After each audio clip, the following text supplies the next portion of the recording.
नमस्कार दोस्तों, यूपीएससी हिंदी के स्टडी प्लेटफॉर्म में आप सभी का स्वागत है। तो दोस्तों, आपको पता है कि 22 दिसंबर वो डेट है जिस दिन परीक्षा की डेट जो है निर्धारित की गई है। तो आपको पता है 22 दिसंबर और आज की डेट जब ये वीडियो बन रहा है तो है 17 नवंबर। तो कुल मिलाकर के 34 दिन का समय आपके पास है। अब देखिए, मेरा पर्सनली मानना ये है कि चूंकि जो भी सिचुएशन होती है उसमें हर आदमी का अपना कंग फू होता है। इसका मीन्स ये है, इसका मतलब ये है कि जैसे सपोज करो कि आप तैयारी कर रहे हो, आपकी तैयारी कितनी पहुंची है तो आपकी अपनी स्ट्रेटजी होनी चाहिए। लेकिन फिर भी जैसे यूट्यूब चैनल्स पर बताया जाता है तो मैं भी एक स्ट्रेटजी शेयर कर रहा हूँ, बट ये जरूरी नहीं है कि मोस्ट ऑफ द लोगों के लिए अप्रोप्रिएट हो। ठीक है, क्योंकि किसी की तैयारी बहुत अच्छी होगी, किसी की तैयारी बहुत कम होगी, कोई एवरेज स्टूडेंट होगा। तो मोस्ट ऑफ द केसेस में लोग एवरेज होंगे, तो एवरेज लोगों के लिए ही एक एवरेज स्ट्रेटजी बस मैं बता दे रहा हूँ। बाकी आप इसमें मॉडिफाई करके अपने अकॉर्डिंग स्ट्रेटजी सेट कर लेना। देखिए, सबसे पहले दो सेक्शन को टारगेट करते हैं। पहला सेक्शन टारगेट करेंगे डेली करंट अफेयर्स वाला और दूसरा टारगेट करेंगे टेस्ट सीरीज वाला। ठीक है, इसके बाद हम स्टैटिक और सब्जेक्टिव पोर्शन पर आएंगे। तो देखिए, डेली करंट अफेयर जो है ये रोज पढ़ना है, मतलब इसका नाम ही रख दिया मैंने डेली करंट अफेयर। कैसे पढ़ेंगे? तो चूंकि पिछले वर्ष से ही परीक्षा नहीं हुई, लगभग एक वर्ष से ऊपर का करंट अफेयर हमारे पास है, लगभग 1.5 साल का। लेकिन हम पढ़ेंगे कितना? मेरे हिसाब से हम पहले पुराने करंट अफेयर्स पढ़ेंगे और फिर नया करंट अफेयर्स पढ़ेंगे। मतलब जनवरी से जून पहला सेक्शन पढ़ेंगे, जो कि 5 से 6 दिन में आप पढ़ लीजिए, डेली बेसिस पर पढ़ना है। और फिर उसके बाद हम लोग नए करंट अफेयर्स पढ़ेंगे, जो कि एग्जामिनेशन टाइम तक पढ़ते रहेंगे। ठीक है, अब देखो, कमेंट करने वाली बात नहीं। कुछ लोग कहेंगे हाँ एग्जामिनेशन के दिन भी पढ़ेंगे, तो ऐसे भी बंदे दिख जाएंगे जो एग्जामिनेशन के दिन पढ़ के जाएंगे और 2-3 क्वेश्चन उसमें से भी सही करेंगे। ठीक, तो मैं ये कहता हूं कि सोर्स टू फॉलो। सबसे पहली चीज, करंट अफेयर कहां से पढ़ेंगे? तो सबसे पहला, जो व्यक्तिगत रूप से उसमें कोई इंटरेस्ट नहीं है, छूट है आपके लिए कि आपने जो बुक पढ़ रखी है वही बुक रिवाइज कर लीजिए। सबसे पहला और सबसे आसान तरीका। दूसरी चीज है कि अगर आपने घटना सार पढ़ रखी है, सपोज करिए, या घटना चक्र पढ़ रखी है, पुरानी वाली, अभी नए वाली की बात नहीं कर रहा हूं, 2023 वर्जन अगर पढ़ रखा है, तो घटना सार का एक 6 मंथली करंट अफेयर करके मैंने वीडियो बनाया था, उसको आप देख सकते हो। प्लेलिस्ट क्या है वो भी मैं आपको दिखा दे रहा हूं। तो यूपीएससी हिंदी चैनल आप खोलेंगे, खोलने के बाद यहाँ पर वीडियो, शॉर्ट्स, लाइव सबसे ऊपर आपको दिखाई दे रहा होगा, तो वहाँ से प्लेलिस्ट में जाएंगे। ठीक है, प्लेलिस्ट में जाने के बाद जो ये जुलाई अगस्त का दिखाई दे रहा है, एक सेकंड में आपको बता भी रहा हूँ, ये जो सेक्शन दिखाई दे रहा है जुलाई अगस्त का, ठीक है, जिस पर मैंने टिक कर रखा है, इस पर आप जाएंगे। ठीक है, जहां पर लिखा हुआ है घटना सार current affair 2024 UP PCS RO. ठीक है, तो यहां पर टोटल घटना सार के बुक के मार्फत जो है टोटल 6 महीने का करंट अफेयर जनवरी से लेकर के और जून तक का कवर किया गया है। फिर मंथली 2 महीने का करंट अफेयर जुलाई और अगस्त कवर किया गया है। तो ये पूरा वीडियो आप देख लेंगे। ठीक है, कैसे देखेंगे? तो इसका नोट्स भी प्रोवाइड किया गया है। अगर आप कहोगे तो फिर से मैं पीडीएफ डाल दूंगा, इसी जो अभी वीडियो जा रहा है उसके नीचे ही मैं पीडीएफ लिंक कर दूंगा। ठीक है, ठीक है, तो पहला काम ये कर लेंगे। कैसे खत्म करना है, क्या खत्म करना है, वो अपने हिसाब से देख लीजिए कि 34 दिन का टाइम है। अगर आप 4 दिन में खत्म कर सकते हो तो 4 दिन में खत्म कर दो 6 महीने के करंट अफेयर। कैसे खत्म होगी? वीडियो के माध्यम से। उसकी पीडीएफ भी है, पीडीएफ भी मैं फिर से प्रोवाइड करवा दूंगा। वैसे आप पीडीएफ के लिए टेलीग्राम चैनल जो है, जिसका नाम है यूपीएससी हिंदी 4CS, ठीक है, इसको ज्वाइन करिए। इसको ज्वाइन करने के बाद आपको इंग्लिश स्पेलिंग में लिखना है घटना, SAAR, घटना सार। सर्च बॉक्स में जाकर के ऊपर घटना सार, SAAR, सार भाई वाला सार है। ठीक है, ये सर्च कर लेंगे तो आपको इसकी पीडीएफ कंप्लीट मिल जाएगी। ठीक है, मैं आज फिर से इसको पिन करवाता हूं। दूसरी चीज क्या है कि नए 20 लेक्चर मैंने डाले हुए हैं। 20 लेक्चर कब से कब तक हैं? तो ये मान लो कि आप जून के आसपास से ही लेकर के, हालांकि वो पुराने भी हैं, मतलब कुछ न्यूज़ आपको जनवरी की, कुछ फरवरी की, नई वाली घटना चक्र के हिसाब से मिलेगी। लेकिन आप ये मान के चलो कि जून से लेकर के सितंबर ये सारी न्यूज़ आपको इस नए 20 लेक्चर में मिल जाएगी। उसके साथ साथ पुरानी न्यूज़ का रिवीजन भी मिल जाएगा। तो ये 20 लेक्चर कर लो। ठीक है, इसमें क्या है कि अभी कंप्लीट नहीं हुआ है। आप कहोगे कि साइंस तक गए, एनवायरमेंट तक गए, मिसलीनियस कंप्लीट नहीं हुआ है। तो देखिए, चूंकि न्यूज़ इतनी ज़्यादा है और पुरानी भी हो चुकी है, इसलिए हमने सोचा है कि मिक्स लेक्चर बनाएंगे, यानी कि मिसलीनियस के लेक्चर्स बनाएंगे 15 मिनट 20 मिनट के केवल। ठीक है, जैसे स्पोर्ट्स के जो भी 4 ग्रैंड स्लैम होते हैं उसको हम एक साथ बना देंगे। ठीक है, जो भी ऑबिचुरी यानी कि लोग डेथ हुए हैं उनको श्रद्धांजलि दी गई है, उनके एक लेक्चर बना देंगे। ठीक, या फिर जितनी इंपॉर्टेंट बुक्स है उसका एक लेक्चर बना देंगे। तो सेक्शन वाइज अब बनाएंगे मिसलीनियस में। मिसलीनियस कब तक देखना है? तो एग्जाम की डेट से 2 दिन पहले तक देखना है, ऐसे जान जाओ। ठीक है, कि मतलब 22 को एग्जाम है तो 20 दिसंबर तक आप आराम से देखते रहो। हाँ, कोई भी दिन ऐसा नहीं होना चाहिए जिस दिन आप करंट अफेयर नहीं पढ़ोगे। अगर सच में क्रैक करना है तो कोई भी एवरेज स्टूडेंट के लिए ये स्ट्रेटजी है। जिन लोगों का करंट अफेयर कंप्लीटली प्रिपेयर होगा वो कोई भी स्ट्रेटजी ऑप्ट कर सकते हैं, लेकिन जो लोग एवरेज स्टूडेंट है वो सबसे पहला काम यही करेंगे कि डेली करंट अफेयर के लिए कम से कम मिनिमम 2 घंटे रखेंगे। ठीक है, आपको करंट अफेयर कैसे पढ़ना है, कितना डेप्थ में पढ़ना है, वो अपने अकॉर्डिंग आप सेट करेंगे। कोई नई बुक करंट अफेयर की नहीं पढ़ेंगे।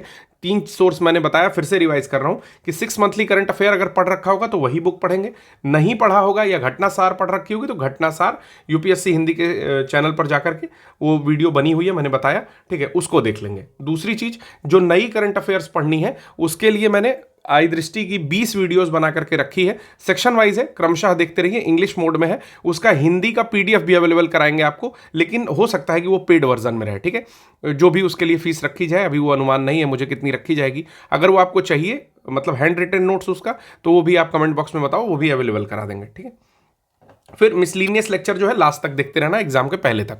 तो 2 घंटा ये सेट कर लेना है आज से। तो कुल मिलाकर के 34 दिन है। 34 दिन में अगर 32 दिन ही मानो आप पढ़ते हो तो 32 दूनी 64 घंटे से मैं डील करता हूं हमेशा। ठीक है, स्ट्रेटेजी हमेशा घंटे से डील करता हूं। 64 घंटे करंट अफेयर पढ़ के जाना है। पहला पॉइंट ये क्लियर हो गया। अब दूसरा पॉइंट आता है जो सबसे इंपॉर्टेंट है एग्जाम निकालने के लिए, वो है टेस्ट सीरीज। टेस्ट सीरीज कैसे देना है, तो यहां पर 3 टाइप के लोगों को मैंने बांट रखा है। देखिए, ये स्ट्रेटजी मैं विस्तृत जानबूझ के बनाया हूं, ठीक है, कि सबको ये चीजें कहीं ना कहीं यूजफुल लगे। पहला, ऐसे लोग होंगे जो टेस्ट दे के बैठे होंगे, कम से कम 20 प्लस टेस्ट दे के बैठे होंगे, हो सकता है 30 प्लस दे के बैठे हों। अगर उन्होंने नोट्स बनाए हैं तो उनको डेली रिवाइज करना है। क्या करना है? डेली रिवाइज करना है। कि सपोज करो कि 30 टेस्ट दे के बैठा है और उस बंदे ने 30 टेस्ट का नोट्स बनाया है, तो आपको डेली बेसिस पे कम से कम 2 घंटे टेस्ट रिवाइज करना है। तो 2 घंटे यहां निकल गया। ठीक है, रोज का रोज टेस्ट रिवाइज करना है जो भी नोट्स आपने बनाया है। दूसरे लोग ऐसे होंगे जिन्होंने नोट्स नहीं बनाया होगा लेकिन टेस्ट सीरीज दी होगी, तो वो क्या करेंगे कि 2 दिन में 1 टेस्ट रिवाइज करेंगे। इस हिसाब से आप टोटल 15 टेस्ट रिवाइज करोगे। समझ में आ रहा है कि चूंकि आपने टेस्ट नहीं दिया था तो आप क्या करोगे, रीटेस्ट करोगे उसको और उसी को रिवाइज करोगे। यानी कि पहले दिन रीटेस्ट करोगे, दूसरे दिन रिवाइज करोगे। समझ में आया? तो ऐसे केवल आप 15 टेस्ट दे पाओगे। ये उन लोगों के लिए है जिन लोगों ने नोट्स नहीं बनाया। तीसरे लोग सबसे आला दर्जे के हैं जो कि कंगफू मास्टर है। ठीक है, तो इन्होंने ना टेस्ट सीरीज दी है ना कोई टेस्ट का नोट्स बनाया है। ठीक, तो ये क्या करेंगे, इनका टारगेट है 8 से 10 टेस्ट सॉल्व करना। कैसे सॉल्व करेंगे? पहले दिन टेस्ट देंगे आराम से, ठीक है, आंसर देखेंगे, आंसर ABCD में देखना है, आंसर एलोबरेटिव नहीं देखना है। ठीक है, स्ट्रिक्टली बता रहा हूं। तो 150 क्वेश्चन सॉल्व किया, उसका ABCD में आंसर देखा। दूसरा दिन किस लिए है? दूसरा दिन उसका एक्सप्लेनेशन पढ़ने के लिए। ठीक है, क्वेश्चन आपके दिमाग में चला गया होगा जब आप आंसर देखे होगे, दोबारा मैच करोगे ABCD से।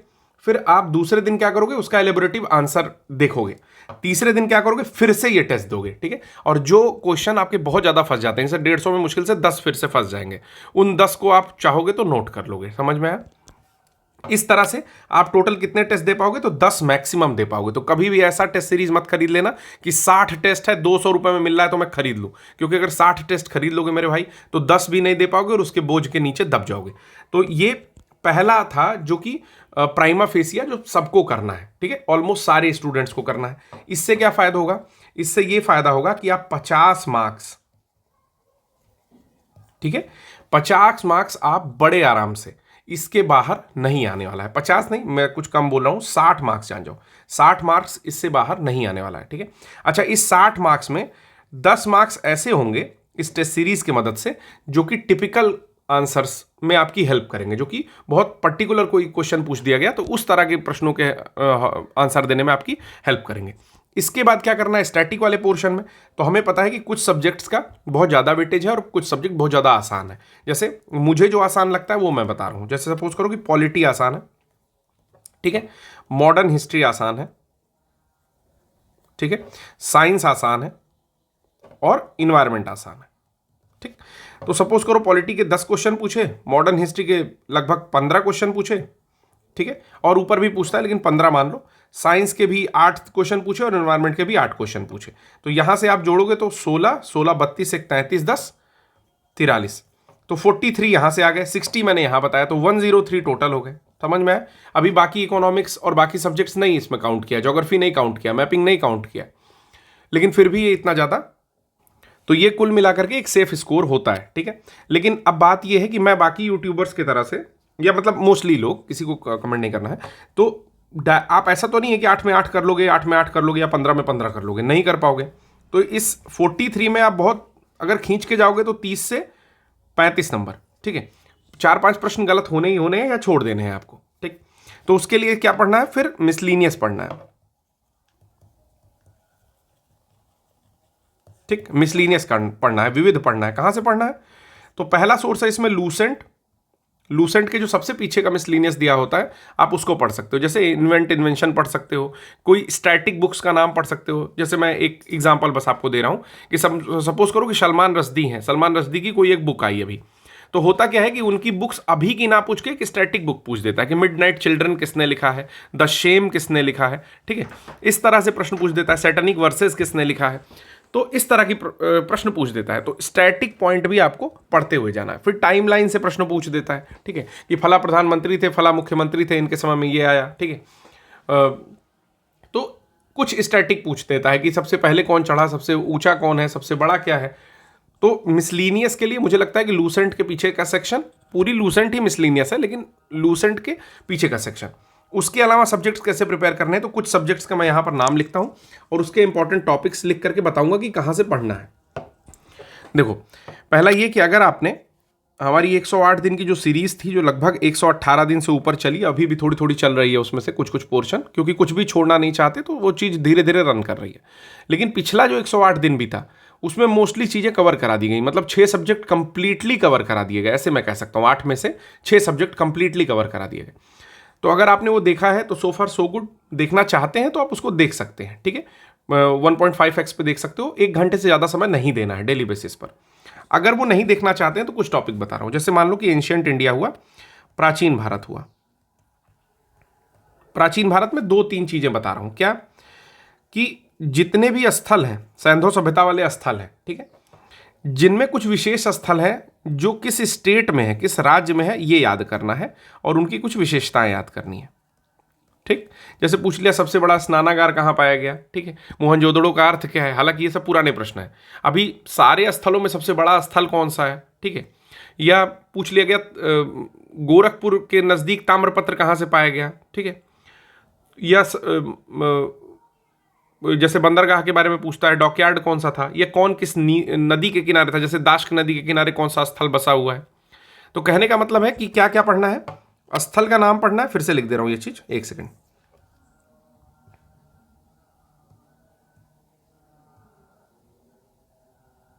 ठीक है, क्या पढ़ना है, स्थल का नाम पढ़ना है, खोजकर्ता, ठीक है, और विशेषता।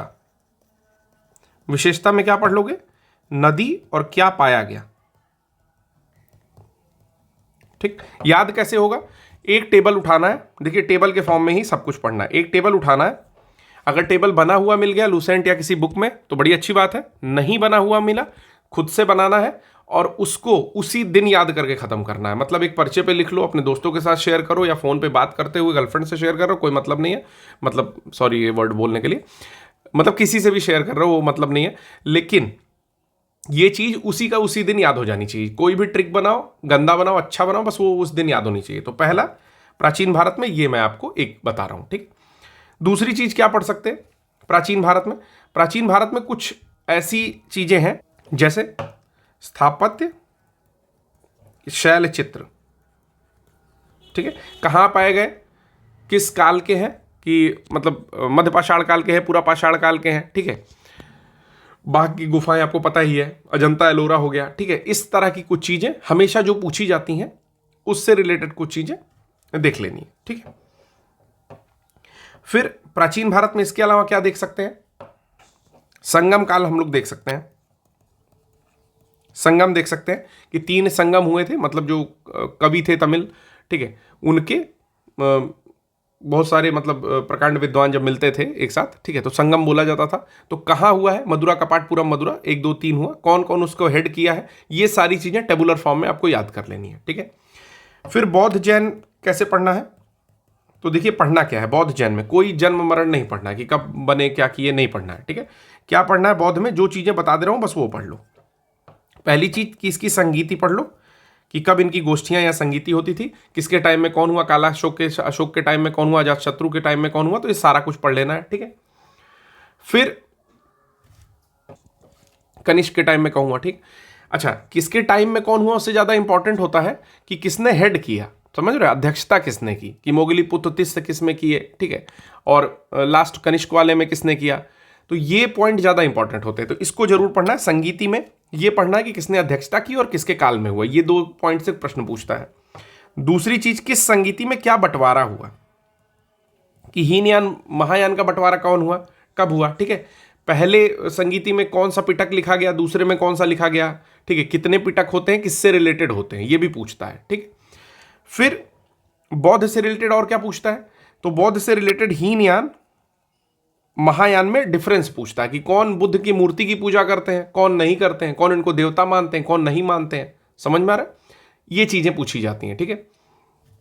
इसके बाद इसमें एक व्यक्ति है अशोक, ठीक है, अशोक के शिलालेख, इसमें जिसमें अशोक का नाम अशोक मिलता है, ठीक है, अशोक का नाम जिसमें देवानाम पियदसी मिलता है, ये पॉइंट पढ़ना है और कुछ नहीं पढ़ना है बौद्ध में, ठीक है। इनके टेक्स्ट पढ़ने हैं, ठीक है, कुछ पाली टेक्स्ट है वो पढ़ लेना है, ठीक है। जैसे सपोज करिए कि अंगुत्तर निकाय है, तो वो उसके बारे में जान लेना है कि हाँ उसमें क्या 16 महाजनपद का वर्णन है, नहीं है, ठीक है, ये चीज आपको देखनी है, तो इसको पढ़ लेना है। जैन में क्या पढ़ना है, सेम ऐसे ही जैन में पढ़ना है, लेकिन यहां पर प्रश्न पूछता है तीर्थंकर से रिलेटेड, तीर्थंकर से, कि 24 तीर्थंकर है, कि ऋषभ देव से शुरू हुआ, जिनका सिंबल क्या है ये पूछता है डायरेक्टली, बैल, कहां डेथ हुई ये पूछता है, ठीक है। अब सीधे आप चलते जाओगे, मान लो मल्लीनाथ है, ठीक है, कौथे तीर्थंकर है, इसका नाम याद करना है। मान लो कि 13वें विमलनाथ है, ठीक है, तो ये बिल्कुल याद होना चाहिए कि 1 से लेके 24 तीर्थंकर और उनके सिंबल जितने मैक्सिमम याद हो पाए, एटलीस्ट नंबर तो पूरे याद होने चाहिए, समझ में आ रहा है। तो ये बिल्कुल याद होना चाहिए कि भाई पद्म प्रभु चौथे नंबर पर है, 6वें नंबर पर है, तो अभिनंदन किस नंबर पर है ये याद करना है आपको, ठीक है। श्रेयांसनाथ किस नंबर पर है, वसुपूज्य किस नंबर पर है, समझ में आ रहा है। दंत प्रभु करके 9वें नंबर पर जो है वो कुछ उनका ऐसे कुछ नाम है, ठीक। तो ये पॉइंट एग्जैक्टली याद होना है कि कौन किस नंबर पर है। अच्छा, इंपॉर्टेंट भी उसमें क्या है अगर पूछा जाए तो ऋषभनाथ, पार्श्वनाथ और महावीर स्वामी, पहला 23वां और 24वां, वो तो गिरती पड़ती हालत में याद होना चाहिए सिंबल के साथ, समझ में आ रहा है, ठीक है। जैसे ऋषभ का बैल हो गया ऋषभनाथ का, दूसरा हो जाएगा अजीतनाथ, तो इनका हाथी हो गया, ठीक है। फिर ऐसे ही क्रमशः याद करना है। आप जाओगे जब सबसे लास्ट में पार्श्वनाथ, तो इनका सर्प है, और आपके महावीर स्वामी तो इनका सिंह है। अब देखिए 4 का सिंबल मैंने बता दिया, लेकिन इसके अलावा भी पूछा हुआ है कि भाई शंख किसका है, ठीक है, घड़ा किसका है, तो ये सारा पॉइंट आपको याद होना चाहिए। तो 1 से लेकर के 24 तीर्थंकर तक याद कर लो। कुछ जो इनके टेक्स्ट हैं वो याद कर लो कि भाई जैन गुरु हरिसूरी का नाम आप पढ़ते हो, या एक आध लोगों का और नाम पढ़ते हो तो उनका नाम याद होना चाहिए, ठीक है। फिर इन दोनों लोगों से रिलेटेड जहां ये पैदा हुए या ज्ञान की प्राप्ति हुई, वहां कौन ऋजुपालिका नदी, पुनपुन नदी या कौन सी नदी बह रही थी, ये याद करना है। बुद्ध के बारे में ये याद करना रहता है कि भाई घर से निकले तो क्या बोला गया, महाभिनिष्क्रमण बोला गया, ज्ञान प्राप्ति हुई तो क्या बोला गया, ठीक है, धर्मचक्र प्रवर्तन बोला गया, ठीक, डेथ हुआ तो क्या बोला गया, तो सबका एक विशेष नाम है, वो नाम याद करिए। और सिंबल कि जैसे पैदा हुए तो उसको क्या बोला जाता है, गृह त्याग किए तो उसका घोड़ा सिंबल है, मृत्यु हुई तो क्या पद चिन्ह बोला जाता है, तो ये सारा सिंबल भी सब आपको याद होना चाहिए। तो इसमें बौद्ध जैन में बस इतना ही पढ़ना। अब इतना अगर आपने पढ़ लिया तो जाकर अगर प्रीवियस ईयर क्वेश्चन देखोगे तो 60% क्वेश्चन, ये टोटल जो मैंने 3-4 पॉइंट बताए, इसी के आसपास में दिखाई देते हैं। अब 60 to 70% क्वेश्चन अगर इसके आसपास में दिखाई दे रहे हैं तो 30% के लिए अभी नहीं मरना है यार, कट ऑफ क्लियर करनी है पहला, ठीक है। प्राचीन भारत हमने लगभग कवर कर लिया। प्राचीन भारत मैम ने कवर भी कराया, आप जाकर के यूपीएससी हिंदी वाले स्टडी प्लेटफॉर्म पर देख सकते हो। प्राचीन भारत की 7-8 वीडियोस है, वो देख लो, जो मैंने बताया उसके अलावा देख लो, ठीक है। दूसरा पॉइंट क्या है इसमें, दूसरा पॉइंट आता है मध्यकालीन, ठीक। मध्यकालीन की कंप्लीट लेक्चर मैंने नहीं लिया, मेरा ही लेक्चर था इसमें, तो मैंने नहीं लिया है, लेकिन 6 लेक्चर्स मैंने लिए हैं। तो 6 लेक्चर में क्या लिया है, सबसे पहले तो SKT-SL जो होता है, slave dynasty, Khalji dynasty, Tughlaq dynasty, Tughlaq, Syed, Lodhi, ठीक है। तो देखिए इसमें क्या पूछता है, इसमें सबसे पहला काम यह करना है कि इनका डेट लाइन याद कर लेना है, ठीक है, कि मान लो 1206 से 1210 तक जो रहे जो है कुतुबुद्दीन ऐबक, ठीक। फिर 1210 से 11 तुर्कुरुद्दीन फिरोज और उनकी जो मम्मी थी वो लोग छाई रहीं, ठीक है। और फिर 1211 से लेकर के 25 साल तक, यानी कि 1236 तक जो है इल्तुतमिश रहे, ठीक है। तो इस तरह से डेट लाइन याद कर लेनी है। पहला कम से कम क्या याद करना है कि पहला कौन था और अंतिम कौन था, क्योंकि उमर्स या कैकुबाद में कौन अंतिम है ये चीज क्लियर करके याद कर लेनी है। मतलब इसका जो अंतिम शासक है स्लेव डायनेस्टी का किस किस नाम से पुकारा जाता था ये भी याद कर लेनी है। ठीक, एटलीस्ट जो करना है वो बता रहा हूं। इसी तरह आप जाओगे खलजी में, तो खलजी का कौन स्टार्ट किया? अच्छा, खलजी में कौन इंपॉर्टेंट है? तो अलाउद्दीन खलजी सबसे ज्यादा इंपॉर्टेंट है।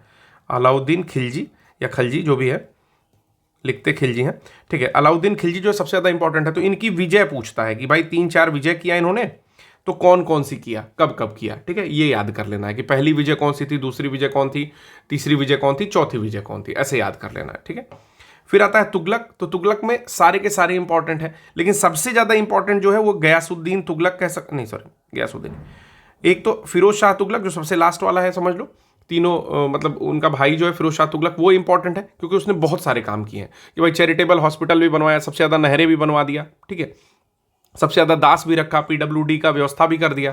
ठीक है, और भी बहुत सारे विभाग भी बना के रखा है ये आदमी। तो सबसे ज्यादा इंपॉर्टेंट कौन है? तो फिरोज शाह तुगलक है। लेकिन उसके अलावा इंपॉर्टेंट कौन है? तो कुछ चीजें जीएसटी और मोहम्मद एमबीटी यानी कि मोहम्मद बिन तुगलक की भी कुछ चीजें इंपॉर्टेंट है। क्यों? क्योंकि होशियार होने के बावजूद एक बहुत बड़ा फेलियर है, तो इसकी चीजें भी कुछ कुछ पूछी जाती हैं। ठीक है, जैसे दोआब में कर वृद्धि करता है, टोकन करेंसी जारी करता है, तो सारे लोग घर घर में छाप लेते हैं। आपने कुछ कुछ चीजें पढ़ के रखी होंगी। ठीक है, जूना खां भी इसको बोला जाता है। तो यही सब चीजें हैं। तो सबसे ज्यादा किसको पढ़ना है? फिरोज शाह तुगलक को पढ़ना है। लास्ट रूलर जरूर पढ़ के जाना है। ठीक है, फिर इसी तरह आता है सैयद। सैयद के बारे में बहुत कम इंफॉर्मेशन कहीं कहीं दी हुई है, लेकिन चूंकि लास्ट ईयर जो है इससे प्रश्न पूछ लिया, तो अभी हमें सैयद भी पढ़ के जाना है कि सैयद में कौन कौन है। ठीक है, सैयद में पहले से लेकर के लास्ट तक कौन कौन व्यक्ति हैं, और जिसमें सबसे ज्यादा इंपॉर्टेंट कौन है। अगर खिरिज खां का सबसे ज्यादा इंपॉर्टेंस दिख रहा है तो खिरिज खां पढ़ लेना है। ठीक है, फिर आता है लोधी। लोधी की जो है इसी तरह से लोधी की जो डायनेस्टीज है उनका नाम एटलीस्ट पढ़ के जाना है। देखो मैं आपको क्या बता रहा हूं, मैं ये नहीं बता रहा हूं कि अब जा करके एक मोटी किताब खरीद लो और लोधी के ऊपर पूरी पढ़ डालो, मैं ये नहीं बता रहा। मैं सिर्फ कह रहा हूं कि नाम लिखना शुरू करो, या नाम लिखा हुआ है तो उसको रटना शुरू करो कि लोधी में कौन कौन है, नाम लिख लिया और उनकी टाइमलाइन लिख लिया, और उसको दिन भर रिवाइज कर रहे हैं।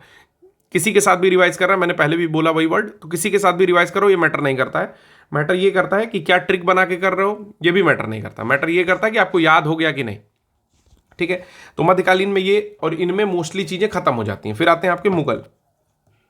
ठीक, तो मुगल के लिए एक शॉर्ट लेक्चर आज मैं लेके आऊंगा, कोशिश है कि आज वो शॉर्ट लेक्चर लेके आ जाऊंगा। ठीक है, शॉर्ट लेक्चर में क्या है कि ऐसी चीजें पढ़नी, जैसे चित्रकारी पढ़ लिया, चित्रकारों के नाम पढ़ लिया कि बाबर भाई तोपखाने का इस्तेमाल करता था तो उन तोपचियों का नाम है। ठीक है, बाबर किसी विशेष पद्धति का इस्तेमाल कर रहा है तो उसका नाम है। मुबैया करके अगर कोई एक यूज किया जा रहा है अकबर के द्वारा तो उसका नाम है। ठीक है, अकबर के दरबार में अगर नौरत्न बैठ रहे हैं तो उनका अलग अलग काम है कि टोडरमल का क्या काम है, तो भाई वो बंदोबस्ती प्रणाली देख रहे हैं, समझ में आ रहा है। तो सबका एक अलग अलग काम है। तो फोकस किस पे करना है? बाबर और अकबर और इन लोगों पे फोकस नहीं करना है, इनके बारे में बस पढ़ना है युद्ध, कि बाबर अकबर का क्या पढ़ेंगे हम लोग? युद्ध पढ़ेंगे कि भाई 1526 से इन लोगों ने स्टार्ट किया। ठीक है ना, बाबर ने तो पानीपत का युद्ध लड़ा। ठीक है ना, उसके बाद फिर खानवा का लड़ा, ठीक, फिर चंदेरी का लड़ा, और लास्ट में फिर बाबर मर जाता है तो 1530 में। तो फिर उसी हिसाब से हुमायूं आता है, तो हुमायूं रहता है आपका 1530 से 40 तक, फिर 55-56, उसके बीच में शेर शाह आता है। तो शेर शाह की कुछ चीजें कि मकबरा कहाँ है सासाराम में, ये बेसिक चीजें। ठीक है, फिर आते हैं आपके अकबर आते हैं, तो 1556 में बैठेंगे, 1605 तक जाते हैं। 1605 तक जा रहे हैं तो बीच में बहुत सारे काम कर रहे हैं। जैसे बाबर के 3 फेज, सॉरी अकबर के 3 फेज चलते हैं। अकबर का अब देखिए एक प्रश्न इस पे करा दूंगा मैं जब अभी शॉर्ट लेक्चर लाऊंगा। अकबर के 3 फेज चलते हैं। पहला कि बहुत कट्टर मुस्लिम है, ये 5 समय का नमाजी है, सारा मुस्लिमों के लिए कर रहा है। कब तक कर रहा है? तो 1580 से पहले तक कर रहा है। ठीक है, दूसरे फेज में क्या होता है, ये थोड़ा सा सहिष्णु हो जाता है और बहुत सारी चीजें छोड़ देता है। ठीक है, तीसरे में क्या कर रहा है? तीसरे में पूरी तरह से इस्लाम को जो कट्टरता से फॉलो करता था अब उसको लेकर के मॉडरेट हो चुका है। अब सब धर्मों का आदर कर रहा है, सब धर्मों के लिए जो दीन इलाही बनाया है उसको पूरी तरह से समर्पित हो गया है उसमें, और सारे धर्मों के धर्माचार्यों को बैठा करके मतलब शास्त्रार्थ करवा रहा है और सुन रहा है। ठीक है, तो ये अकबर का काम है। इसके अलावा बहुत सारा काम किया, जैसे दास प्रथा का अंत कर रहा है। ठीक है, महजर की घोषणा कर रहा है, और भी बहुत सारा काम कर रहा है। तो कुछ बेसिक पॉइंट कि भाई दास प्रथा का अंत कब किया। ठीक है, और आपका वो जो एक होता था जजिया की समाप्ति कब की। ठीक है, तो ये सारा पॉइंट जो है एक एक सन है कि भाई 1580 में ये किया, 1575 में ये किया, दीन इलाही इस समय किया, ये सारे पॉइंट याद रखने हैं। ठीक है, जहांगीर से क्या याद रखना है? तो जहांगीर की दो बेगम है, एक थोड़ा सा इसमें बता दे रहा हूँ, जहांगीर की दो बेगम है। 1605 में जब वो आते हैं तो 1600 कुल मिलाकर के 27 तक रहते हैं, ठीक है। तो पहली जो बेगम है उनकी उनकी हो जाती है डेथ। क्यों हो जाती है? क्योंकि ये बहुत रहते हैं, बहुत बड़े पियक्कड़, पियक्कड़ मतलब कि ठीक है बहुत ज़्यादा ड्रंक करते हैं और भी अय्याशी करते हैं। तो वो जो है उस मानबाई नाम रहता है शायद उसका, तो वो जो है वो सुसाइड कर लेती हैं। तो ये प्रश्न पूछता है कि किस शासक का, किस मुगल शासक की पत्नी ने सुसाइड कर लिया था, ठीक है। सुसाइड कर लेती है तो फिर उनकी शादी जो होती है जहांगीर की वो आपके नूरजहां के साथ होती है, ठीक। अब नूरजहां जो है वो अपना गुट बना लेती हैं। तो आपने पता भी होगा कि नूरजहां अपने पापा मम्मी भाई और बेटे को मिलाकर के गुट बनाती हैं, नूरजहां गुट बनाती हैं, ठीक है ना। तो ये पॉइंट भी पूछता है कि भाई ये जो नूरजहां गुट है वो उसका क्या काम रहता है। फिर उनका बच्चा आता है शाहजहां, बड़ा रॉयल है शाहजहां का सब कुछ, स्थापत्य के क्षेत्र में जितनी बिल्डिंग्स बनाया सबका नाम रट लेना, ठीक है। शाहजहां के साथ गड़बड़ क्या होती है कि उनका अपना बेटा 1658 के आसपास में मुझे लगता है कि उन पर जो है अधिकार करता है, ठीक है, उनको कैद करता है उन्हीं के बनाए हुए महल में। आप जब आगरा फोर्ट अगर जाओगे तो वहाँ पे वो बताते हैं गाइड सब कि यहाँ पे ऐसा किया गया था उनको, और वहाँ से वो अपना ताजमहल देखते रहते हैं। गुप्त रास्ता भी रहता है अंदर अंदर, अभी भी होगा, ठीक है। वहाँ भी एक मोती मस्जिद है। अब देखिए प्रश्न ये पूछता है कि दो जगह मोती मस्जिद है, एक तो आगरा के किले में भी मतलब आगरा, हाँ आगरा के किले में भी मोती मस्जिद है, एक दिल्ली में भी मोती मस्जिद है। तो प्रश्न ये पूछता है किसने बनवाया, कौन सा। अच्छा कभी कभी पूछता है कि दिल्ली का जो ओल्ड फोर्ट है वो किसने बनवाया, ठीक है, तो शेरशाह ने बनवाया था। तो ये जो पॉइंट्स हैं इसको पढ़ना है, ये पोथा अब नहीं पढ़ना है, केवल हटे हुए पॉइंट्स पढ़ने हैं जिस पर किसी की नज़र नहीं जा रही है या रटना उसको मुश्किल है, तो रटने वाला काम केवल करना है, ठीक है। फिर आता है शाहजहां। शाहजहां का सारा स्थापत्य आप लोग याद कर लो, ठीक। शाहजहां के बाद कौन आया? शाहजहां के बाद आया औरंगजेब, जो अकबर के बाद कह सकते हो सबसे लंबा रूल जो है इसी ने किया। 1707 तक, जब तक मरा नहीं है तब तक भयानक रूप से शासन किया। और इसने जो है कुछ एक वर्ड है जैसे मूर्ति तोड़वाने वाले को बुतनिष्क या ऐसे एक वर्ड बोलते हैं, ठीक है। मूर्तियाँ तोड़वाने के कारण उसका जो पदवी था वो नहीं था जो मैं बता रहा हूँ, ये गलत पॉइंट बताया मैंने। लेकिन इनकी दो तीन और पदवी थी, जैसे जिंदा पीर कहा जाता था इनको, ठीक है। जिंदा पीर के अलावा इसको आलमगीर भी कहा जाता था कि कॉन्कोरर ऑफ द वर्ल्ड, कि विश्व का विजेता, ठीक है। औरंगजेब जब डेथ करता है तो इसके बाद क्या चीज़ इंपॉर्टेंट होती है? इसके बाद इंपॉर्टेंट होती है केवल टाइम लाइन। जैसे 1707 में सबसे पहले कौन लेटर मुगल में यानी कि बाद के मुगलों में बैठा, तो उसका नाम है बहादुर शाह, जिसको शाहे बेखबर की उपाधि दी गई थी जहां तक मैं सही हूं, ठीक है। और ये कितने वर्ष तक शासन किया? तो 1712 या 13 तक जो है ये शासन करता है, ठीक है। एक बार इसको कंफर्म करिएगा, 12 तक, ठीक है।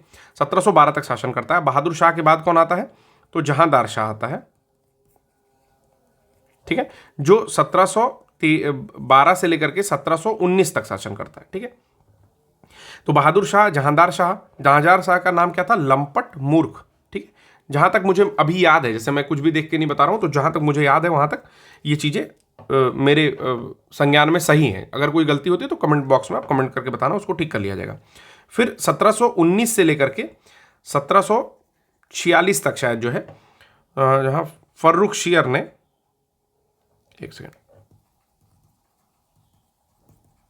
फर्रुख शियर जो है वो आता है। तो आपको भी पता है कि जो शाही फरमान है वो किसके समय में पास होता है? फर्रुख शियर, यानी कि अंग्रेज आ गए हैं और शाही फरमान ले लेते हैं इससे। तो ये सारी चीज़ें, तो इन लोग का जो है बहादुर शाह, जहांदार शाह, फर्रुख शियर, मोहम्मद शाह, जिसको रंगीला नाम से भी जानते हैं। अब इनका केवल टाइम लाइन याद करिए। उसमें बीच में एक युद्ध पड़ता है, करनाल का युद्ध। क्या पड़ता है? करनाल का युद्ध, ठीक। जब कौन आ रहा है? तो बाहर से एक व्यक्ति आ रहा है मयूर सिंहासन चुराने, ठीक है। मयूर सिंहासन चुराने इसी करनाल के युद्ध में एक व्यक्ति आ रहा है जिसका नाम है नादिर शाह, ठीक। तो इसमें पूरा याद कर लेना है। फिर जफर तक जाना है, यानी कि बहादुर शाह जफर तक जाना है, ठीक है। कैसे मरते हैं? रंगून निर्वासित हो जाते हैं, और उस समय 1857 की यही लड़ाई चल रही थी, ठीक है। तो ये पूरा जो है केवल टाइम लाइन याद करना है, इनकी टाइटल याद करनी है, बहुत बड़ा नहीं है, टेबल बनाओ याद कर लो, ठीक है। अगर नहीं याद हो रहा है तो इस पे मैं लेक्चर ला दूंगा, एक लेक्चर लाऊंगा, पूरा मुगल खत्म कर दूंगा उसमें। तो मध्यकालीन के बाद फिर आता है हम लोग का मॉडर्न हिस्ट्री। यहां तक हमने देख लिया मध्यकालीन में, फिर आता है मॉडर्न हिस्ट्री, ठीक है। तो मॉडर्न हिस्ट्री में शुरू होता है भाई east India company, Vasco da Gama Bharat आया, इत्यादि इत्यादि। तो इसमें सबसे पहली चीजें पढ़नी है कि कौन सा व्यक्ति है ठीक है, और किस देश की खोज किया है। देश पहले से एग्जिस्ट करता था लेकिन ये पहुंचा है वहां पर, ठीक है। तो उसमें कुछ नाम याद कर लेना है, जैसे भाई एक तो वास्को डिगामा हो गए, ठीक है। दूसरा हो गया आपका जो क्रिस्टोफर कोलंबस हो गया, अमेरिका की खोज करने वाले, ठीक है। फिर एलिस्टर कुक आते हैं, उन्होंने खोज किया तस्मानिया इत्यादि का, ठीक है। इसी तरह से बार्थोलोमेओ डियाज का नाम आता है। तो बहुत सारे नाम इस तरह से आ रहे हैं, और किस देश की खोज कर रहे हैं, पहला पॉइंट तो याद रखना है। अच्छा, किस देश की खोज कर रहे हैं, उससे ज़्यादा ये चीज़ महत्वपूर्ण होता है कि किस देश से वो खुद बिलोंग कर रहे हैं। जैसे पुर्तगाली यात्री कौन था, तो आप बताओगे कि भाई ठीक है ये वास्को डिगामा था, पुर्तगाल से आया हुआ था, ठीक है। तो पूछ लेगा कि फिर जो क्रिस्टोफर कोलंबस था वो किस देश का यात्री था, ठीक है। तो ये पॉइंट ज़्यादा याद करना है कि भाई कौन स्पेन से था, कौन पुर्तगाल से था, कौन इटली से था, ठीक है। ये पॉइंट आपको याद करना है इसमें, ठीक है। आगे बढ़ोगे तो सबसे पहले दूसरी चीज याद करोगे फैक्ट्री। फैक्ट्री चाहे फिर वो डच की फैक्ट्री हो, फ्रांसीसियों की फैक्ट्री हो, ईस्ट इंडिया टाइप की फैक्ट्री हो, ठीक है, या फिर डेनिश फैक्ट्री हो, किसी की भी फैक्ट्री हो, उस फैक्ट्री की डेट याद करनी है, किस ईयर में ये आया, ठीक है। और पहली फैक्ट्री, अब पहली फैक्ट्री के समय ये चीज देखना है कि स्थायी है या अस्थायी है, ये पॉइंट याद कर लेना है। इसके लिए क्या रेफर कर सकते हो ये भी बता दे रहा हूं कि यूपीएससी हिंदी के चैनल पर जाना, मॉडर्न हिस्ट्री का मैंने कंप्लीट एक 25 लेक्चर का एक पूरा एक सीरीज है, मेरे ही द्वारा लिया गया है। उसको कर लोगे तो मुझे लगता है कि जितने क्वेश्चन पूछेंगे उसमें से 80 to 85% क्वेश्चन किसी भी एग्जामिनेशन के मॉडर्न हिस्ट्री के हो जाने चाहिए ऑलमोस्ट, ठीक है, चीजें अगर याद रहीं, ठीक है। तो मॉडर्न हिस्ट्री डायरेक्टली वहीं से पढ़ लो, कोई उसमें समस्या नहीं। अच्छा, एक चीज और बताना चाहता हूं कि 1885 के आसपास जबकि इंडियन नेशनल कांग्रेस की स्थापना हो रही है, ठीक है, तो इंडियन नेशनल कांग्रेस की स्थापना से जस्ट पहले जितनी भी संस्थाएं बन रही हैं और इंडियन नेशनल कांग्रेस के बाद में जितनी भी संस्थाएं बन रही हैं, जस्ट पहले का मतलब कि सपोज करो कि 1875 या 70 के आसपास से लेकर के 85 के बीच की जितनी भी संस्थाएं हैं, चाहे वो भारत में है या बाहर है, ठीक है। एक व्यक्ति हैं श्यामजी कृष्ण वर्मा, उनसे रिलेटेड कुछ संस्थाएं बन रही हैं आपके इंग्लैंड में, तो वो सब भी उनकी कुछ पत्रिकाएं हैं। गदर पार्टी, गदर की कुछ पत्रिकाएं किस भाषा में आती थी, ये चीजें, ठीक। तो ये सारी चीजें पढ़ना ज्यादा इंपॉर्टेंट है। एक तरह का प्रश्न और पूछा जाता है, जैसे जितने भी एक्ट हैं 1773 के रेगुलेटिंग एक्ट से लेकर के और 1935 तक का जितने भी एक्ट हैं, इनसे रिलेटेड एक ना एक पॉइंट हमेशा इंपॉर्टेंट होता है। जैसे बंगाल के गवर्नर को बंगाल के गवर्नर जनरल घोषित कर दिया जाए 1773 के एक्ट में, ठीक।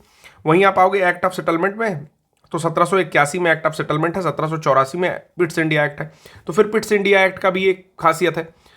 तो इस तरह से एक एक खासियत, बस ज्यादा नहीं, एक एक खासियत जो आपको सबसे इंपॉर्टेंट लगता है। जैसे मैं दो प्रश्न यहां पर पूछ रहा हूं, वीटो का अधिकार किस एक्ट के अंतर्गत दिया गया।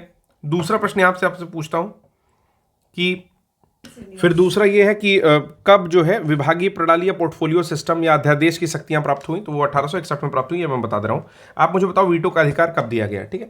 इसी प्रकार जैसे शाही उपाधि में कैसे हिंद कब प्रदान किया जा रहा है, ठीक है।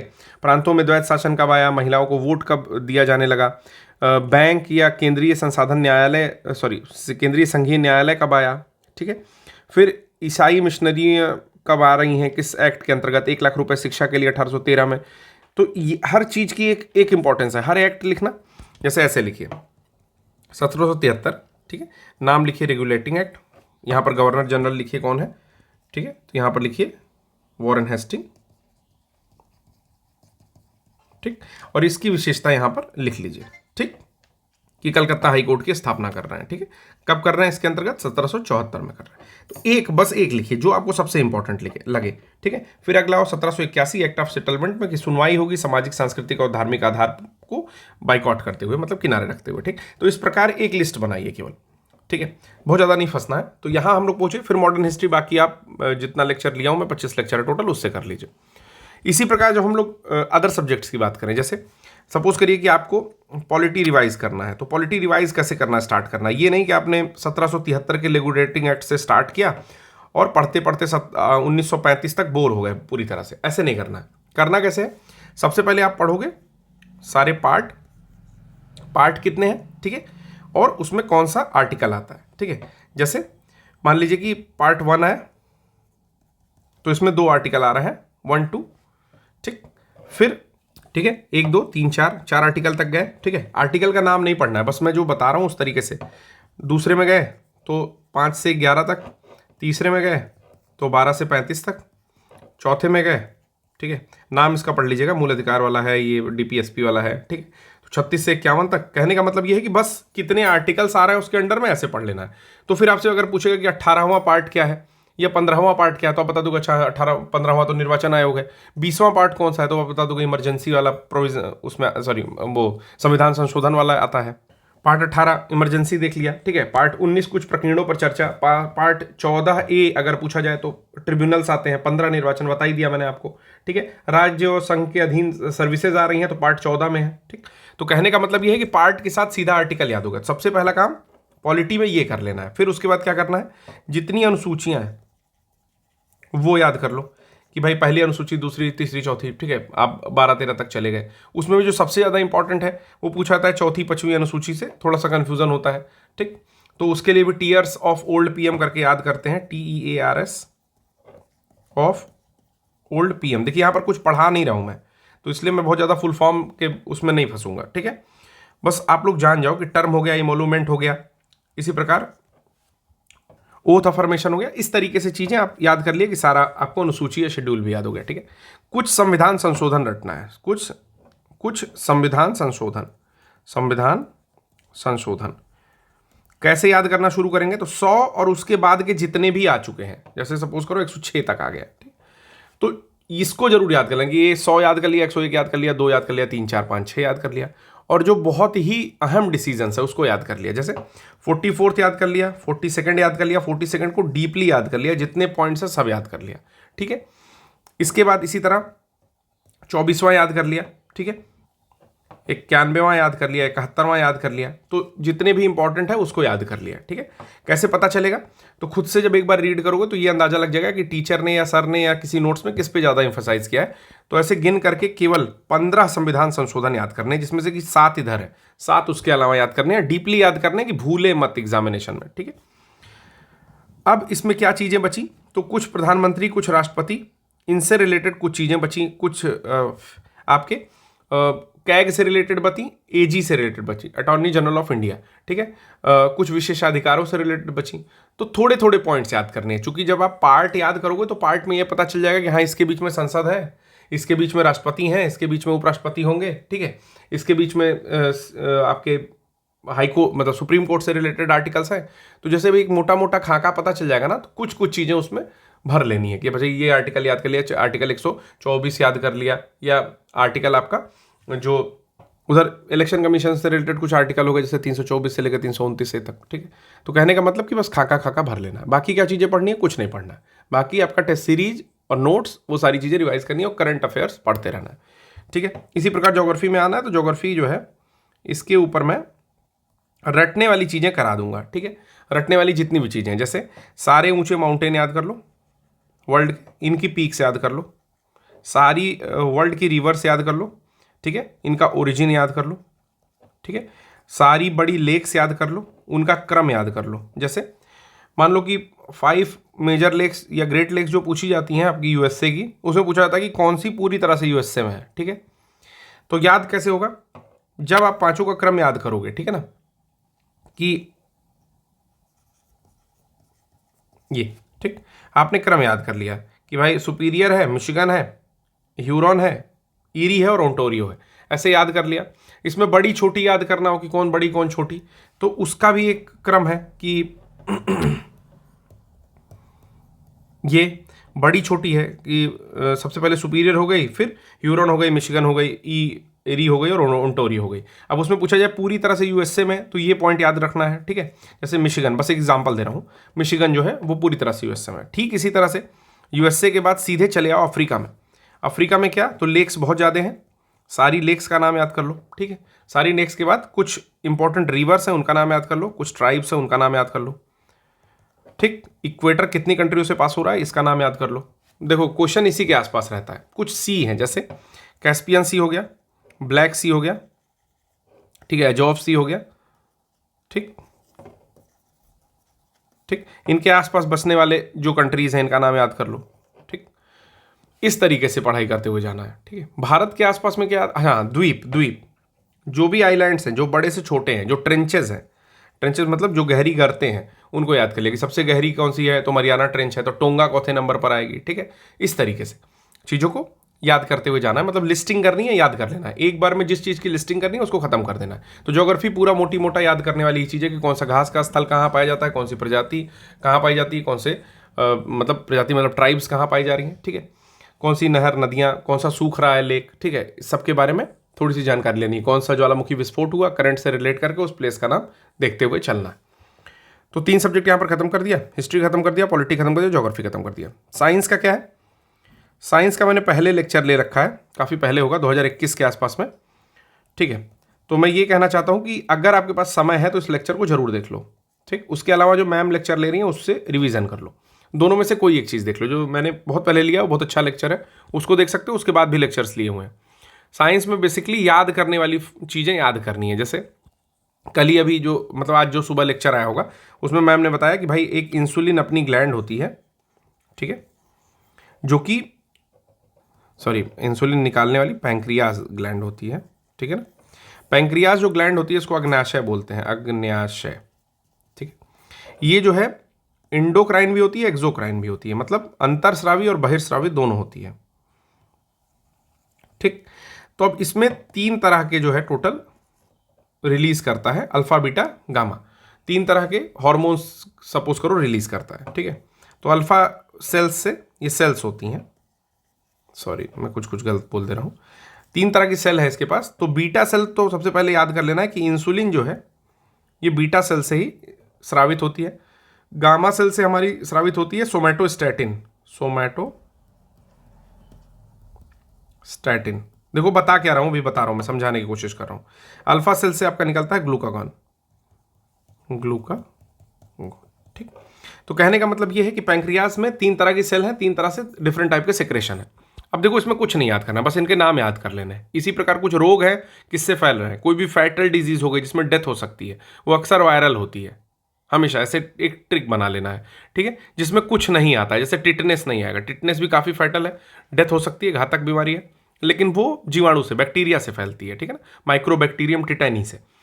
वहीं कोई और चीज़ हो गई, जैसे एड्स हो गया, तो फिर आपको पता है कि वो सब वायरल डिजीज़ है। कोविड हो गया था तो वायरल डिजीज़ है, ठीक है। तो मोस्टली जो वायरल डिजीज़ होंगी उससे डेथ हो जाएगी, कुछ को छोड़कर। उनके नाम याद कर लेना है कि बाकी किससे मौत हो रही है। हाँ, जीवाणु वाली जो होंगी वो थोड़ी देर तक परेशान करती हैं आदमी को, ठीक है। तो इस तरीके से कुछ कुछ चीज़ों का नाम पढ़ते हुए जाना है, ठीक है। तो बीमारियों का नाम याद कर लिए, विटामिन का नाम याद कर लिए कि विटामिन ए को भाई यहाँ रेटिनॉल बोल रहे हैं, विटामिन बी को क्या बोल रहे हैं, तो थोड़ा पानी पर फंसा है, ऐसे करके इसका शॉर्ट ट्रिक है कि भाई vitamin B1, B2, B3, B5, B6, B9, B12, ठीक है। तो B12 है साइनोकोबैलामिन, B1 है आपका थायमिन, फिर राइबोफ्लोविन, फिर आता है पेंटोथेनिक एसिड, फिर B6 हो गया आपका पायरिडॉक्सिन, B1 बताया था मैंने, थायमिन बताया था, ठीक है। इसका राइबोफ्लोविन बताया था, इसको पेंटाथेनिक बताया था, ठीक है। और इसका नियासिन होता है, एक बार चेक कर लेना, ठीक है। फिर इसका मैंने बताया पायरिडॉक्सिन, साइनोकोबैलामिन और B9 का एक बार चेक कर लीजिएगा क्या होता है, अभी याद नहीं एग्जैक्टली, ठीक है। तो ये नाम याद कर लिया आपने कि टोकोफेरॉल किसका होता है, तो विटामिन ई का होता है। तो फिर विटामिन के क्या करता है, तो रक्त का थक्का जमाता है। तो बेसिक चीज़ें हैं, कुछ चीज़ें याद कर लें। दूध में क्या नहीं पाया जाता है, ये नहीं पाया जाता, विटामिन सी नहीं पाया जाता है, स्कर्वी होता है, ये होता है, ठीक। कुछ बीमारी का नाम, कुछ चीज़ों का नाम, ठीक है। हाँ, कभी कभी कुछ ब्रांचेस पूछ लेती हैं कि भाई ये किस ब्रांच से रिलेटेड है, तो कंफ्यूजिंग याद करनी है। जैसे मान लीजिए माइकोलॉजी, हिंदी में भी माइको ही लिखा जाएगा, माइकोलॉजी और फाइकोलॉजी,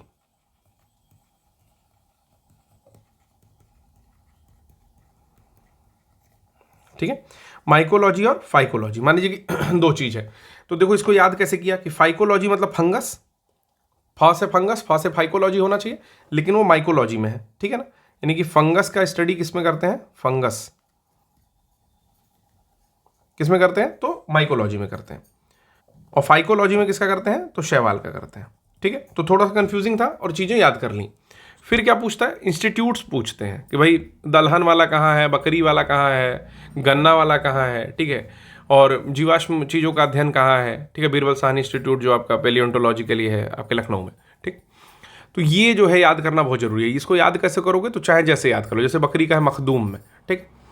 आलू का आपका कहाँ है, तो कुफरी शिमला के आसपास में। तो ये कैसे याद होगा, ये बार बार पढ़ के याद होगा।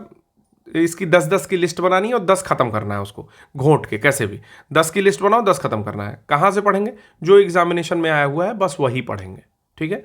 अतिरिक्त ज्ञान नहीं लेंगे कि आपको 1,500 इंस्टीट्यूट्स का नाम मिल गया आप रट रहे हो ना। केवल एग्जाम में आया हुआ है उसको बारी बारी जब भी पेपर सॉल्व किया या कहीं ना कहीं नोट्स तो पढ़ा होगा, नहीं पढ़ा होगा तो लास्ट ऑप्शन है लूसेंट या कोई भी ऐसी बुक, ठीक है। कुछ मैंने भी लिखवाया होगा, कुछ लिखवा दूंगा, बस वही पढ़ना है जो कि एग्जाम में आया हुआ है, ठीक है।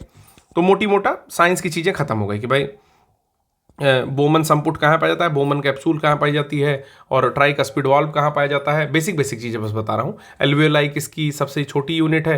तो अगर बेसिक साइंस पढ़ के रखा होगा तो ये चीज़ें मालूम होगी, नहीं पढ़ के रखा होगा तो अब पढ़ने का समय नहीं है। पेपर लगाइए, जो चीज़ें मिल रही हैं उसको रिवाइज करिए, बस खत्म, ठीक है। फिर आता है आपका इन्वायरमेंट। तो इन्वायरमेंट में सबसे इंपॉर्टेंट क्या है, टर्म्स।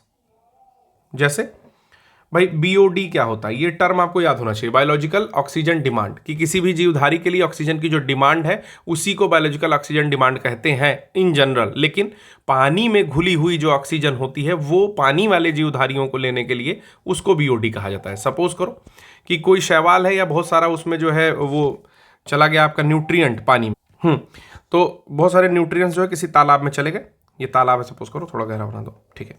न्यूट्रिएंट्स चले गए तो क्या होगा, यहाँ पर खरपतवार की संख्या बढ़ जाएगी, ठीक है। खरपतवार की संख्या बढ़ जाएगी तो होगा क्या कि जो फ्री फ्लोट वाला वाटर है इस पर हर जगह जो है खरपतवार ऐसे जो भी वीड्स होते हैं वो छा जाएंगी। अब नीचे जीवधारी रह रहे हैं, ठीक है, और यहाँ पर न्यूट्रिएंट्स की संख्या, न्यूट्रिएंट बहुत ज़्यादा बढ़ गया है तो हर जगह पानी में क्या होगा, खरपतवार इत्यादि चीज़ें बढ़ जाएंगी। इसका रिजल्ट क्या होगा कि बहुत सारी ऑक्सीजन का यूज़ वो अपनी वृद्धि के लिए कर लेंगे, ठीक है, जो भी आपके खरपतवार इत्यादि चीज़ें जो बढ़ रही हैं। तो जो जीवधारी रह रहे हैं क्या उनको उतनी ऑक्सीजन मिल पाएगी, नहीं मिल पाएगी। तो इसी को बोलेंगे बायोलॉजिकल ऑक्सीजन डिमांड, की मतलब जितनी ऑक्सीजन हम लोग को जिंदा रहने के लिए चाहिए थी अभी पानी में घुली हुई ऑक्सीजन उससे कम हो गई है। ये प्रदूषण के कारण भी होता है, ठीक है। तो अब इस स्थिति को बोलेंगे यूट्रोफिकेशन, की सुपोषण हो गया, बहुत ज़्यादा वो रिच हो गई पेड़ पौधों से या अन्य चीज़ों से, ठीक है। अच्छा, उसके परिणाम स्वरूप क्या हुआ, बीओडी हो गया कि वहाँ पर बायोलॉजिकल ऑक्सीजन डिमांड कम हो गई, ठीक। तो कुछ टर्म्स याद करने हैं, जैसे आपसे पूछा कि हैबिटेट और नीश में क्या अंतर है, ठीक, आवास और निकेत में क्या अंतर है, तो ये डिफरेंस पता होना चाहिए। अच्छा, पता कैसे चलेगा, अगर आपने प्री टाइम बैच वैच लिया होगा तो उसमें एक एक टर्म्स मैंने खुद डिफाइन करके रखे हैं। नहीं लिया होगा तो भी फ्री में एक बारी पढ़ाया था, उसमें भी फ्रीली अवेलेबल या कहीं ना कहीं मिल जाएगा। तो टर्म्स जो होते हैं ना उसको क्लियर करिए। पहली चीज इन्वायरमेंट में टर्म्स क्लियर कर लीजिए।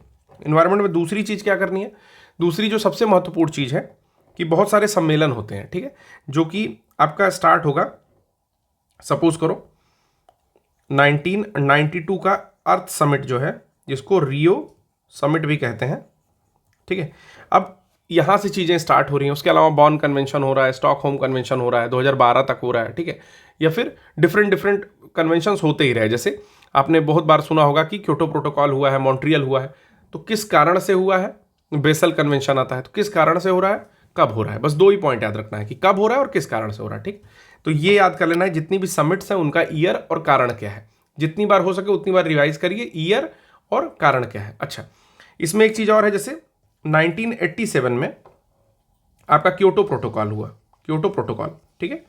तो ये हो तो गया, ठीक, लेकिन इसको कब पारित किया गया, रेगुलेट कब किया गया, रेगुलेट किया गया 2005 में, और इससे संबंधित प्रावधानों को 2001 में एक्सेप्ट किया गया, ठीक है, और इसको पूरी तरह से लागू किया गया 2005 में। तो समझिए 87 का प्रोटोकॉल है, 2001 में इससे रिलेटेड डॉक्यूमेंट जो है एक्सेप्ट किए जा रहे हैं और 2005 में इसको पूरी तरह से रेटिफाई किया जा रहा है या लागू किया जा रहा है।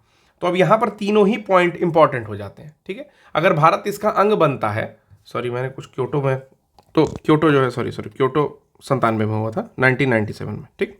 2001 में इससे रिलेटेड चीज़ें वो हुई, एक्सेप्ट हुई डॉक्यूमेंट, और 2005 में इसको लागू किया गया, ठीक है। इसी प्रकार मॉन्ट्रियल हुआ 1987 में। तो इसमें भारत कब पार्ट किया, देखिए अब इंपॉर्टेंट चीज़ें क्या होती हैं कि लागू होना और भारत का पार्टिसिपेशन, ये सारी चीज़ें इंपॉर्टेंट हो जाती हैं कुछ प्रोटोकॉल्स में। जैसे जो बड़े बड़े होंगे कि भाई क्योटो कब हो गया, मॉन्ट्रियल कब हो गया, भारत कब इसमें आया, ठीक है, इस तरह से इससे रिलेटेड चीज़ें पूछी जाती हैं। इसके अलावा कुछ नहीं पूछा जाता है। इसके अलावा क्या पूछा जाएगा, डे पूछा जाएगा, ठीक है।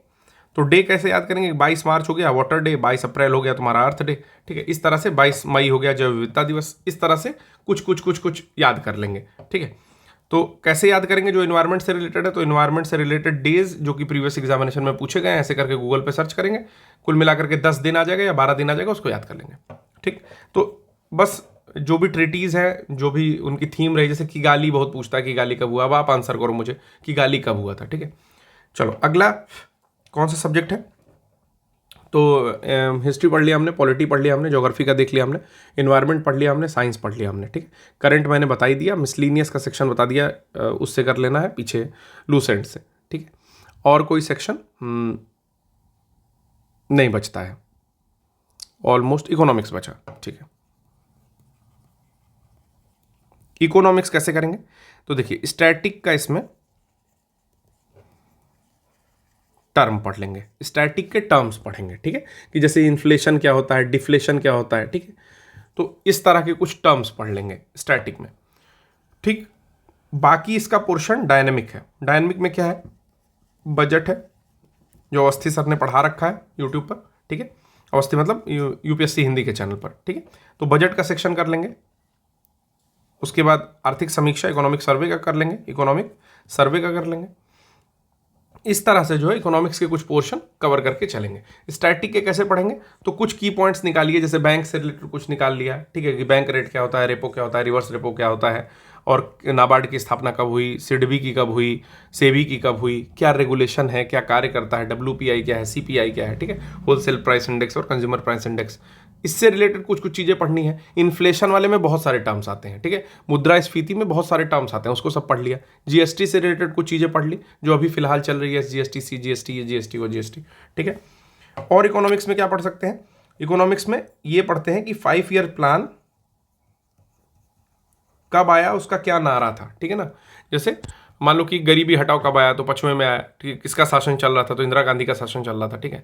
तीसरा किसके ऊपर बेस्ड है? PC महालनोबिस कौन थे, ठीक है, उन्होंने कौन सा प्लान बनाने में मदद की थी, ठीक है ना। तो इस तरह से कुछ प्लान्स और उनके जो थीम है वो याद कर लेंगे।